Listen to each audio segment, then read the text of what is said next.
Beaucoup de gens posent la même question. Pourquoi telle personne fait du mal et pourtant elle prospère? Pourquoi elle avance alors que d'autres, gentils, bons, généreux, galèrent?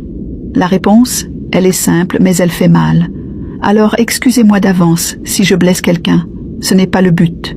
Si tu regardes bien, la société a qualifié certains de pauvres parce qu'ils n'ont pas beaucoup de ressources matérielles. Mais si tu creuses, tu vas voir que ces personnes-là sont souvent pauvres aussi en esprit, pauvres en conscience.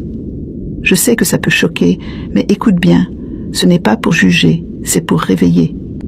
Je vais te donner un exemple clair. Tu vois souvent une fille qu'on appelle la gentille copine.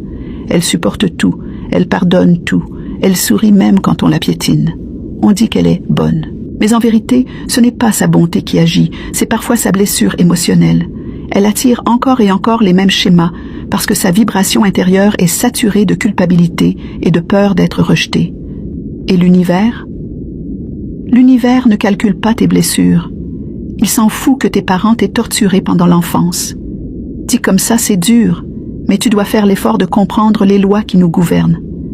Tu n'y arriveras pas si tu ne comprends pas la vie et que tu veux jouir de la vie, c'est insensé. Parce que quand tu parles, quand tu critiques, quand tu t'étonnes de la réussite des autres, c'est souvent la preuve que tu n'as pas compris le langage de la vie.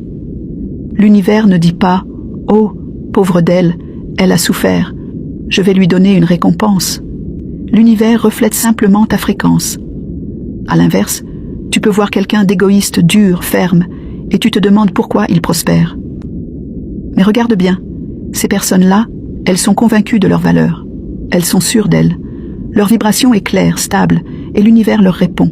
Pas parce qu'elles sont meilleures, mais parce qu'elles sont alignées. C'est ça la métaphysique de la vie. Ce n'est pas le bien ou le mal qui compte. Le bien et le mal, c'est la morale. Cette morale est subjective à chaque époque et à chaque personne. La vie ne connaît pas ça.